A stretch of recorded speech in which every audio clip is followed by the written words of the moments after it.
தமிழொலி நேயர்களுக்கு வணக்கம். இன்றைய மதிய நேர பிரதான செய்திகள். முதலில் தலைப்புச் செய்திகள். இலங்கையில் எதிர்வரும் ஏப்ரல் 1 தொடக்கம் கட்டாயமாக்கப்படும் நடைமுறை. இலங்கையில் எரிபொருள் விலை உயரும், ஜனாதிபதிக்கு பறந்த அவசர கடிதம். வடமராட்சி கிழக்கில் இளைஞர் சடலமாக மீட்பு, போலீசார் தீவிர விசாரணை.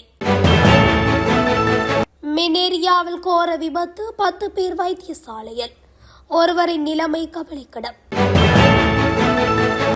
கொழும்பில் தூதரகங்கள் மற்றும் சுற்றுலா ஹோட்டல்களுக்கு சிறப்பு பாதுகாப்பு. அசாதாரண சூழ்நிலைக்குள் மத்திய கிழக்கு இலங்கை விமான சேவைகள் குறித்து வெளியான தகவல். ஈரான் விடுத்துள்ள எச்சரிக்கையால் பேராபத்துக்குள் உலக எண்ணெய் சந்தை. பாடசாலைகள் ஆரம்பம், கல்வி அமைச்சு அறிவிப்பு. இஸ்ரேல் மீதான தாக்குதல், இலங்கையர் காயம். கோட்டபாய ஆட்சி போன்று அனுர ஆட்சியிலும் தொடரும் மரணம், நீண்ட வரிசையில் காத்திருந்தவரின் நிலை. தொடர்பென விரிவான செய்திகள். இலங்கையில் எதிர்வரும் ஏப்ரல் 1 தொடக்கம் கட்டாயமாக்கப்படும் TIN சான்றிதழ் தொடர்பான புதிய நடைமுறை குறித்து தகவல் வெளியாகியுள்ளது. அந்த வகையில் முக்கியமான பல நிதி மற்றும் பொது சேவைகளை பெற்றுக் கொள்வதற்கு வரி செலுத்துவோர் TIN சான்றிதழை சமர்ப்பிப்பது கட்டாயமாக்கப்பட்டுள்ளது. 2026 ஆண்டின் உள்நாட்டு இறைவரி திருத்த சட்டத்தின் கீழ் இந்த புதிய நடைமுறை கொண்டுவரப்பட உள்ளது. புதிய சட்டத்தின்படி நிதி நிறுவனங்களில் ஏதேனும் ஒரு வங்கிக் கணக்கை ஆரம்பித்தல், கடன் அட்டைகளை பெற்றுக்கொள்ளுதல், காணிகளை பதிவு செய்தல் அல்லது காணி உரிமையை உறுதிப்படுத்துதல், கட்டட திட்டங்களுக்கான உத்தியோகபூர்வ அனுமதியை பெற்றுக்கொள்ளுதல், மோட்டார் வாகனங்களை பதிவு செய்தல், மோட்டார் வாகன வருமான வரி அனுமதி பத்திரத்தை புதுப்பித்தல், புதிய வணிகங்களை பதிவு செய்தல், இலங்கையில் பதிவு செய்யப்பட்ட நிறுவனங்களின் பங்குகளை கைமாற்றுதல் போன்ற சேவைகளை பெற்றுக்கொள்ளும் போது செல்லுபடியாகும் TIN சான்றிதழை சம்பந்தப்பட்ட அதிகாரிகளிடம் சமர்ப்பிக்க வேண்டியது அவசியமாகும். வர்த்தமானி அறிவித்தலின்படி வங்கி மேலாளர்கள், பதிவாளர்கள், மாகாண அல்லது பிரதேச செயலாளர்கள் உள்ளிட்ட குறிப்பிட்ட அதிகாரிகள் தத்தமது சேவைகளை வழங்குவதற்கு முன் விண்ணப்பதாரின் TIN சான்றிதழை சரிபார்க்க வேண்டியது கட்டாயமாகும். வரி செலுத்தும் முறையை முறைப்படுத்துவதற்கும் வெளிப்படைத்தன்மையை உறுதிப்படுத்துவதற்காகவும் இந்த நடவடிக்கை எடுக்கப்பட்டுள்ளதாக உள்நாட்டு இறைவரி திணைக்களம் தெரிவித்துள்ளது. உலக சந்தையில் மசகு எண்ணெய் விலை அதிகரிப்பால் இலங்கையின் எரிபொருள் விலை உயரும் அபாயம் உள்ளதாக பேராசிரியர் GL பீரிஸ் தெரிவித்துள்ளார். மத்திய கிழக்கில் நிலவும் அசாதாரண சூழ்நிலை காரணமாக இலங்கை எதிர்கொள்ள வேண்டியுள்ள கடுமையான பொருளாதார மற்றும் சமூக பாதிப்புகள் குறித்து அவர் எச்சரித்துள்ளார். ஜனாதிபதிக்கு இன்று அனுப்பியுள்ள அவசர கடிதத்தில் அவர் இந்த விடயத்தை கூறியுள்ளார். அந்த கடிதத்தில் மேலும் உலக சந்தையில் மசகு எண்ணெய் விலை அதிகரிப்பால் இலங்கையில் எரிபொருள் விலை உயரும் அபாயம் உள்ளது. இது ஏற்கனவே பொருளாதார ரீதியாக பாதிக்கப்பட்டுள்ள மக்களின் வாழ்க்கை செலவை மேலும் அதிகரிக்கும். ராணுவ நடவடிக்கைகள் காரணமாக மத்திய கிழக்கு நாடுகளுக்கான சந்தை வாய்ப்புகள் பாதிக்கப்படும். இதனால் குறிப்பாக இலங்கையின் தேயிலை ஏற்றுமதி வருமானம் பெருமளவில் குறைய வாய்ப்புள்ளது. வான்வழி பயண கட்டுப்பாடுகள் காரணமாக ஐரோப்பா, அமெரிக்கா மற்றும் வளைகுடா நாடுகளின் சுற்றுலா பயணிகள் தமது இலங்கைக்கான பயணங்களை ரத்து செய்து வருகின்றனர். இது ஹோட்டல் துறையை கடுமையாக பாதித்துள்ளது. வளைகுடா நாடுகளில் பணிபுரியும் இலங்கை தொழிலாளர்கள் அனுப்பும் பணம் தடைப்படும் சூழல் உருவாகியுள்ளது. இது நாட்டின் அந்நிய செலாவணி கையிருப்பில் தாக்கத்தை ஏற்படுத்தும். அரசாங்கம் தனது நிலைப்பாட்டை உடனடியாக தெளிவுபடுத்த வேண்டும் என தெரிவிக்கப்பட்டுள்ளது. யாழ் வடமராட்சி கிழக்கு குடத்தனை வழிகண்டி பகுதியில் உள்ள வீடொன்றில் தனிமையில் வசித்து வந்த இளைஞர் ஒருவர் தூக்கில் தொங்கிய நிலையில் சடலமாக மீட்கப்பட்டுள்ளார். இவ்வாறு சடலமாக மீட்கப்பட்டவர் அதே இடத்தைச் சேர்ந்த கணேசலிங்கம் யதுர்ஷன், வயது 29 என அடையாளம் காணப்பட்டுள்ளார். இவர் குறித்த வீட்டில் தனியாக வசித்து வந்தார் என்று தெரிவிக்கப்படுகின்றது. திங்கட்கிழமை காலை அந்த வீட்டின் பகுதியில் இருந்து கடும் துர்நாற்றம் வீசியுள்ளது. இதனால் சந்தேகமடைந்த அக்கம்பக்கத்தினர் வீட்டுக்குள் சென்று பார்த்தபோது இளைஞர் தூக்கில் தொங்கிய நிலையில் சடலமாக காணப்பட்டுள்ளார். உயிரிழந்து சில நாட்கள் ஆகியிருக்கலாம் என சந்தேகிக்கப்படுகின்றது. சம்பவ இடத்துக்கு நேரில் சென்று கரவட்டி திடீர் மரண விசாரணை அதிகாரி வேலுப்பிள்ளை பாஸ்கரன் ஆரம்பகட்ட விசாரணைகளை மேற்கொண்டார்.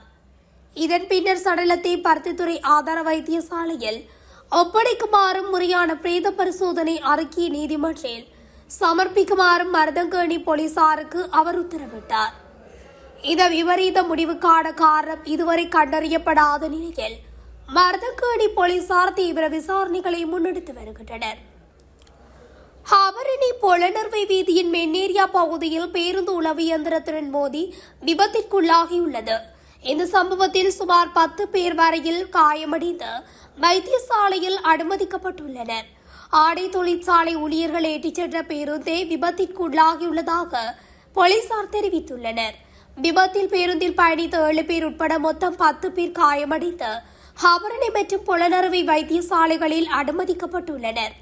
காயமடைந்தவர்களில் ஒருவரது நிலைமை கவலைக்கிடமாக உள்ளதோடு அவர் மேலதிக சிகிச்சைகளுக்காக தம்புள்ளை வைத்தியசாலைக்கு மாற்றப்பட்டுள்ளதாக போலீசார் மேலும் தெரிவித்துள்ளனர். மத்திய கிழக்கில் அதிகரித்து வரும் பதற்ற நிலையை தொடர்ந்து தலைநகர் கொழும்பில் உள்ள வெளிநாட்டு தூதரகங்களும் சுற்றுலா பயணிகள் தங்கும் ஹோட்டல்களும் விசேட பாதுகாப்பின் கீழ் கொண்டுவரப்பட்டுள்ளதாக போலீசார் தெரிவித்துள்ளனர். போலீஸ் மா அதிபர் அனைத்து தொடர்புடைய பிரிவுகளுக்கும் குறிப்பாக சுற்றுலா போலீஸ் பிரிவிற்கு வெளிநாட்டு பயணிகள் அதிகம் வருகை தரும் முக்கிய இடங்களிலும் ஹோட்டல்களிலும் பாதுகாப்பை வலுப்படுத்த உத்தரவிட்டுள்ளார். மத்திய கிழக்கில் நிலவும் தீவிரமடைந்த சூழ்நிலை காரணமாக வெளிநாட்டு தூதரகங்களை குறிவைத்து தாக்குதல் அல்லது ஆர்ப்பாட்டங்கள் நடைபெறக்கூடும் என்ற அச்சம் எழுந்துள்ள நிலையில் இந்த நடவடிக்கை எடுக்கப்பட்டுள்ளது. தூதரக வளாகங்களை முற்றுகையிடும் முயற்சிகளையும் கட்டுப்பாடு இழக்கும் வன்முறை ஆர்ப்பாட்டங்களையும் தடுக்க முன்கூட்டியே பாதுகாப்பு ஏற்பாடுகள் செய்யப்பட்டுள்ளன என அதிகாரிகள் கூறினர். எனினும் தற்போது போலீஸ் துறை கடுமையான பணியாளர் பற்றாக்குறையை எதிர்கொண்டு வருகிறது. ஒவ்வொரு தூதரகத்திற்கும் 24 மணி நேர நிலையான பாதுகாப்பு வழங்க தேவையான அதிகாரிகள் பற்றாக்குறை உள்ளது என மூத்த அதிகாரி ஒருவர் தெரிவித்தார். இதேவேளை கொழும்பில் நடைபெற்று வரும் பிக் மேட்ச் கிரிக்கெட் போட்டிகள் காரணமாக கூட்ட நெரிசல் கட்டுப்பாடு மற்றும் போக்குவரத்து பணிகளுக்காக அதிகளவு அதிகாரிகள் பணியில் ஈடுபடுத்தப்பட்டுள்ளதால் பாதுகாப்பு வளங்கள் மேலும் அழுத்தமடைந்துள்ளன.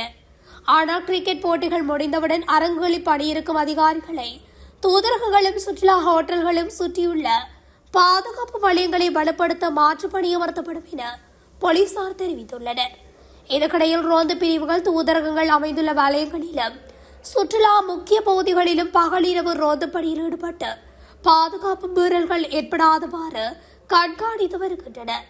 அத்துடன் நாட்டின் பல பகுதிகளில் செயல்படும் சாஃபாத் மையங்களுக்கு 24 மணி நேர பாதுகாப்பு வழங்கப்பட்டுள்ளதாகவும் போலீசார் தெரிவித்தனர். போலீஸ் மா அதிபரின் நாட்டின் அனைத்து பகுதிகளிலும் வெளிநாட்டு சுற்றுலா பயணிகளுக்கான பாதுகாப்பு ஏற்பாடுகளை பலப்படுத்துமாறு சிறப்பு உத்தரவு பிறப்பித்துள்ளதாக தெரிவிக்கப்படுகின்றது.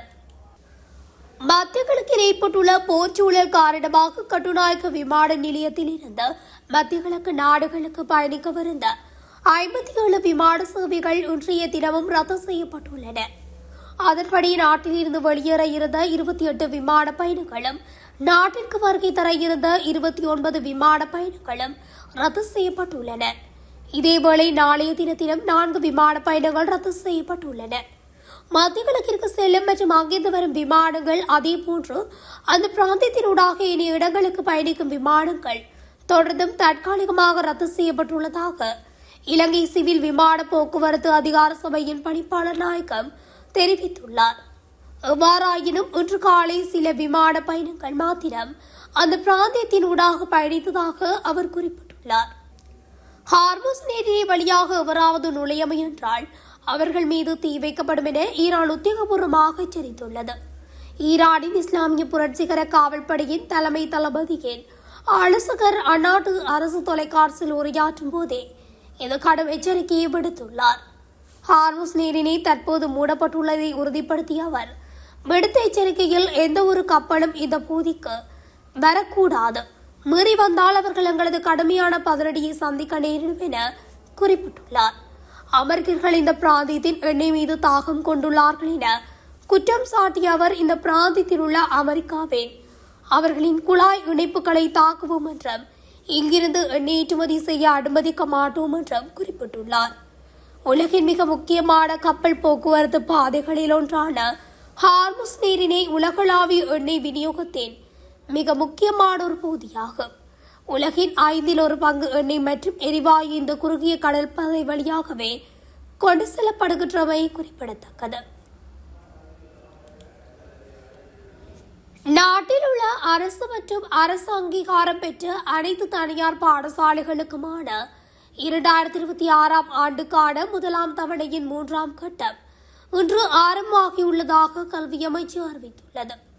இந்த நிலையில் சிங்கள மற்றும் தமிழ் புத்தாண்டுக்காக ஏப்ரல் 10 வெள்ளிக்கிழமை மீண்டும் மூடப்படும் என குறிப்பிடப்பட்டுள்ளது.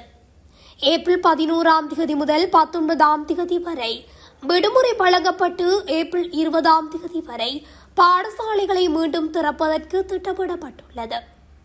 2025 ஆண்டுக்கான காப்போது சாதாரண பரீட்சை பிப்ரவரி 17 முதல் 26 வரை நாடளாவிய ரீதியில் நடைபெற்ற நிலையில் பிப்ரவரி 14 முதல் மார்ச் 2 வரை மாணவர்களுக்கு விடுமுறை வழங்கப்பட்டது. இந்த நிலையில் கற்றல் நடவடிக்கைகளுக்காக பாடசாலைகள் இன்று மீண்டும் திறக்கப்படுகின்றமை குறிப்பிடத்தக்கது. இஸ்ரேலில் பணிபுரியும் இலங்கையர் ஒருவர் வான்வெளி தாக்குதல்களில் சிறு காயங்களுக்குள்ளானதாக இஸ்ரேலுக்கான இலங்கை தூதர் நிமல் பண்டாரத்தை உறுதிப்படுத்தியுள்ளார். காயமடைந்த நபர் கடவத்தைச் சேர்ந்த 43 வயதுடைய பெண் என அடையாளம் காணப்பட்டுள்ளார். அவர் வடக்கு இஸ்ரேலில் பராமரிப்பாளராக பணிபுரிகின்றார். அவரது உடல்நிலை குறித்த மேலதிக விவரங்கள் இன்னும் வெளியிடப்படவில்லை. இதேவேளை இஸ்ரேல் மீது ஈரான் இன்று நடத்திய ஏவுகணை தாக்குதலில் 19 பேர் காயமடைந்துள்ளதாக இஸ்ரேலிய ஊடகங்கள் தெரிவித்துள்ளன. முன்னாள் ஜனாதிபதி கோட்டபாய ராஜபக்ச ஆட்சியில் ஏற்பட்ட பொருளாதார நெருக்கடியின் போது நடந்த துயர சம்பவம் சமகால அரசாங்கத்திலும் பதிவாகியுள்ளது. குருநாகல் பகுதியில் எரிபொருளை பெற்றுக்கொள்ள நீண்ட வரிசையில் காத்திருந்த 44 வயதான குடும்பஸ்தரே உயிரிழந்துள்ளார். எரிபொருள் வாங்குவதற்காக வரிசையில் நின்ற ஒருவர் நேற்று முன்தினம் மதியம் திடீரென மாரடைப்பால் மயங்கி விழுந்து உயிரிழந்துள்ளார். மத்திய கிழக்கில் தற்போது நிலவும் போர் சூழ்நிலை காரணமாக நாட்டில் எரிபொருள் பற்றாக்குறை ஏற்படும் என்ற அச்சத்தில் எரிபொருள் பெறுவதற்காக மக்கள் பெட்ரோல் நிலையங்களுக்கு செல்கின்றனர். இந்நிலையில் உயிரிழந்தவர் தனது மோட்டார் சைக்கிளுக்கு எரிபொருள் கிடைக்கும் என்ற நம்பிக்கையில் கோணகம கூட்டுறவு பெட்ரோல் நிலையத்திற்கும் சென்றிருந்தார். அந்த நேரத்தில் பெட்ரோல் நிலையத்தில் நீண்ட வரிசை இருந்ததும் பேணுபவர் தனது மோட்டார் சைக்கிளுடன் வரிசையில் காத்திருந்த போது திடீரென மயங்கி விழுந்தார். உடனடியாக ஆம்புலன்ஸ் மூலம் சிகிச்சைக்காக குருநாகல் போதனா மருத்துவமனைக்கு அனுப்பப்பட்டார். ஆனால் அதற்குள் அவர் உயிரிழந்து விட்டதாக தெரிவிக்கப்படுகிறது.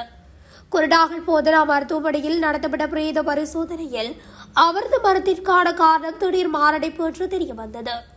கடந்த கோட்டபாய ராஜபக்ச ஆட்சியின் போதும் எரிபொருள் பெற்றுக்கொள்ள நீண்ட வரிசையில் காத்திருந்த சிலர் உயிரிழந்தமை குறிப்பிடத்தக்கது.